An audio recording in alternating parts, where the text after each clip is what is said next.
Misy ny famoronana tanàna vaovao any Atsimo mba hamindrana ireo mponina mijaly rano. Anisan'ny ezaka lavitrezaka ho amin'ny famahana ny olana ny tsy fanjarian-tsakafo any Atsimo naroso ny filan-kevitry ny minisitra ho Malelaharby io vahaolana io. Afindrany amin'ireo tanàna vaovao ireo, ampanakaikezina ny mponina afindra monina avokoa ireo tetikasa fanamboarana sekoly, tsy fananganana toeram-piofanana mahakasika amin'ny fambolena sy ny fiompiana ary fanorenana toeram-pitsaboana araka ny tatry ny filan-kevitry ny minisitra hatrany. Mikasa ny ametraka saritany mamaritra ny toeram-ponenan'ireo mponina izay tena voakasika amin'ny tsy fanjarian-tsakafo ny fanjakana mba hanomboana ity tetikasa ity. Na izany na tsy izany aza nefa dia tsy manilika ny vahaolana hafa toy ny fitarihan-drano amin'ny fantsona makany amin'ireo tanàna tsy misy rano sy ny fanentanana ho amin'ny fandrindram-piterahana ny governemanta. Diso fanantenana ny fivondronan'ny antoko Kambasy tiako i Madagasikara. Tsy nisy fiantraikany tamin'ny latsabato izay natao andaniana ny teti-bolan'ny komina 124 ny mahamaro anisa azy ireo. Misy tamin'ny mpikambana tao amin'izy ireo no tsy afaka naneho ny safidiny.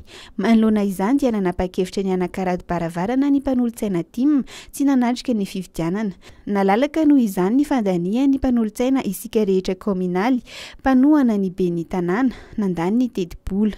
Raha ny fitantaran'ny Selestana Tsimbazafy avy ao amin'ny antoko TIM dia nisy ireo mpanolontsaina tsy afaka namonjy ny fivoriana ka nanome fahazon-dalana mifidy na procuration ireo namany izay efa fomba fanao eo anivon'ny filan-kevitra munisipaly.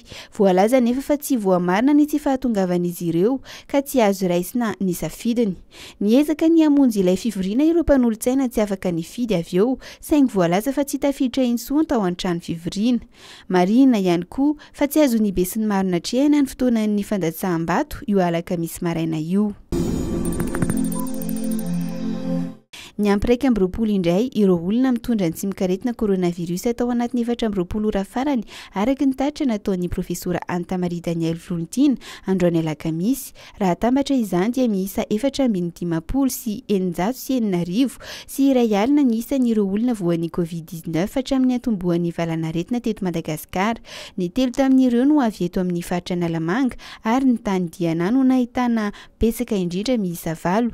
Nijanona ho 5 kosa ny olona maty satria tsy nisy ny lavo noho ny COVID-19 no tanterina androany alakamisy.